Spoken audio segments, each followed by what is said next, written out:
Welcome to Naskar academy YouTube channel. Netaji Subhas open ইউনিভার্সিটির আন্ডারে বর্তমানে যে সকল সুপ্রিয় ছাত্রছাত্রীরা এমএ, এমএসসি, এমকম স্তরে অ্যাসাইনমেন্ট সাবমিট করতে চলেছেন, কেবলমাত্র পিজি কোর্সের ছাত্রছাত্রী নয়, ইউজি ও বিডিপি কোর্সের ছাত্রছাত্রীরা একই পদ্ধতি অনুসরণ করে আগামী দিনে অ্যাসাইনমেন্ট সাবমিট করবেন। তো আজকের এই ভিডিওতে অ্যাসাইনমেন্ট কিভাবে সাবমিট করতে হয় তার লাইভ ভিডিও আমি এখানে শো করছি।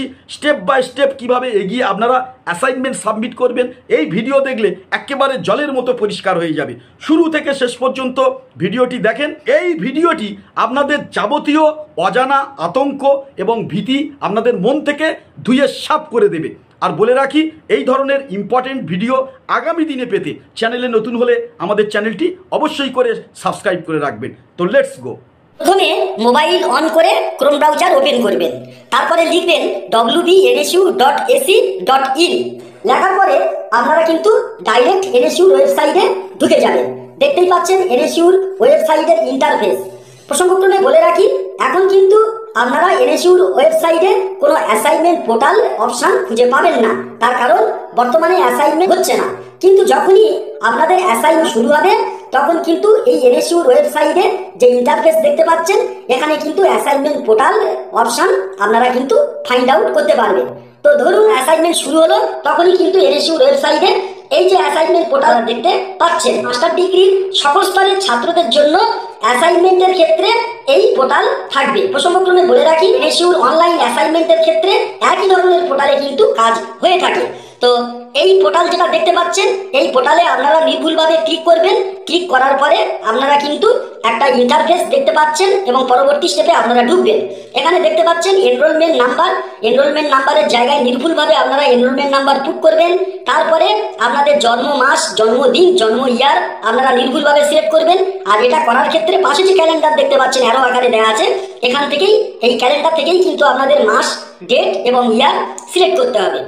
সিলেক্ট করার পরে এনরোলমেন্ট নাম্বার, তারপরে দ্বিতীয় যে অপশানটা মাস, ডেট এবং ইয়ারের যে অপশান আছে, ক্লিক করার পরে একটা পরবর্তী ইন্টারফেস দেখতে পাবেন। পরবর্তী স্টেপে ঢুকে যাবেন। এখানে দেখতে পাচ্ছেন আপনার নেম শো করছে, ফাদার নেম শো করছে, স্টাডি সেন্টার শো করছে। এরপরে আপনারা ফোন যে জায়গা আছে সেখানে কিন্তু আপনারা রেজিস্টার মোবাইল নাম্বার দেবেন কিংবা অল্টারনেটিভ মোবাইল নাম্বার এখানে পুট করবেন। পুট করার পরেই তারপরে ইমেল যে অপশান আছে, এখানে কিন্তু এটা ম্যান্ডেটরি নয়, কিন্তু যদি এবছর ইমেলটা ম্যান্ডেটরি করে তাহলে কিন্তু অবশ্যই করে কিন্তু ইমেলের জায়গায় আপনাদের ইমেল বসাতে হবে। প্রসঙ্গক্রমে বলে রাখি, অনেক সময় মোবাইলে ওটিপি না যদি যায় তাহলে ইমেলে কিন্তু আপনাদের ওটিপি যেতে পারে। এবারে সেই মোতাবেকে আপনাদের রেজিস্টার মোবাইল নাম্বারেও ওটিপি যেতে পারে বা ইমেলেও ওটিপি যেতে পারে। তাহলে এইভাবেই আপনারা যথাযথভাবে কলামগুলো পূরণ করবেন। পূরণ করার পর আপনারা কিন্তু পরবর্তী স্টেপে আপনারা প্রবেশ করবেন। তো চলুন আমরা নির্ভুলভাবে এগুলো পূরণ করলাম। পূরণ করার পরে আমরা কিন্তু এই যে সাইন ইন অপশান দেখতে পাবেন, সাইন ইন অপশানটা আপনারা ক্লিক করবেন। সাইন ইন করে দেওয়ার পরে এই ধরনের ইন্টারফেস চলে আসবে। ইতিপূর্বে আমরা যে স্টেপে বলেছিলাম যে রেজিস্টার মোবাইল নাম্বার বা অল্টারনেটিভ মোবাইল নাম্বারে ওটিপি যাবে, সেই ওটিপিটা আপনারা 4 ডিজিটের ওটিপি নাম্বার দেখে নিয়ে এখানে কিন্তু এন্টার ওটিপির জায়গায় ওই 4 ডিজিটের ওটিপি নাম্বারটা পুট করবেন। পুট করার পর তার তলায় দেখতে পাচ্ছেন যে সাবমিট অপশান, সেই সাবমিট অপশানে কিন্তু আপনাদের ক্লিক করতে হবে। তাহলে এন্টার ওটিপির জায়গায় 4 ডিজিটের ওটিপিটা পুট করবেন। পুট করে সাবমিশন অপশান ক্লিক করলেই এই ধরনের ইন্টারফেস দেখতে পাবেন। এখানে ডিক্লারেশন ফর্ম একটা চলে আসবে।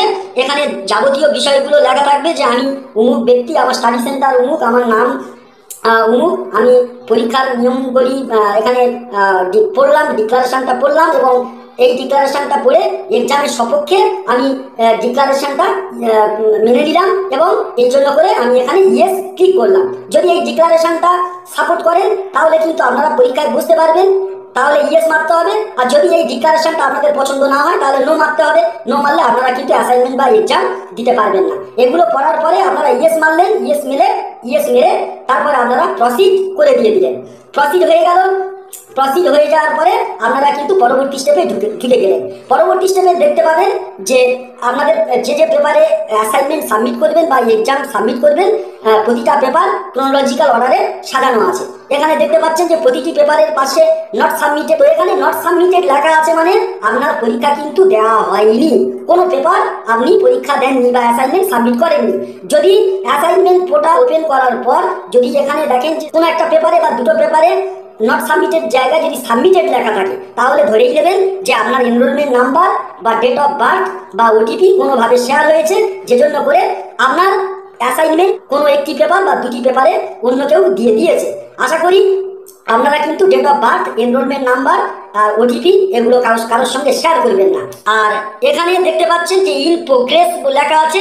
যদি আপনারা পরীক্ষা দিতে গিয়ে বা অ্যাসাইনমেন্ট সাবমিট করতে গিয়ে যদি আপনাদের কোনো টেকনিক্যাল ফল্ট হয় বা পোর্টাল যদি ড্যাম থাকে বা পোর্টালের সার্ভার যদি ড্যাম থাকে, তাহলে বাধ্য হয়ে পোর্টাল থেকে বের হয়ে যেতে হবে। পরবর্তী পর্যায়ে অ্যাসাইনমেন্ট বা এক্সাম সাবমিট করার সময় আবার আপনারা পোর্টালে ঢুকবেন, ইন প্রোগ্রেস অপশনটা দেখতে পাবেন, এখানে ইনকমপ্লিট পেপার শো হবে এবং যে জায়গায় পরীক্ষা স্টপ হয়ে গেছিল সেখান থেকে আবার এক্সাম স্টার্ট করবেন। তলায় দেখুন কমপ্লিটেড অপশন লেখা আছে, অর্থাৎ যে কটা পেপার আপনারা কমপ্লিট করলেন সেই কটি পেপার এখানে শো হবে। অর্থাৎ বুঝতে পারছেন যে কটি পেপার আপনারা পরীক্ষা দেননি সে কটি পেপার আপনারা স্ক্রল করলে উপরে যে অপশনগুলো আছে সেখানে কিন্তু শো হতে দেখবেন। তো স্ক্রল করলাম, স্ক্রল করে দেখলাম যে প্রতিটা পেপারের পাশে নট সাবমিটেড লেখা আছে। ফলে এবারে এই নট সাবমিটেড লেখা আছে, তার পাশে হচ্ছে স্টার্ট অপশন লেখা আছে। এবারে মনে করুন কোনো পেপার আমার ভালো লাগে, সেই পেপারটাই আমি পরীক্ষা স্টার্ট করব। তাহলে এই কটি পেপারের মধ্যে যে পেপারটা আমার ভালো লাগার পেপার, সেই পেপারটাতে আমি পরীক্ষা স্টার্ট করব।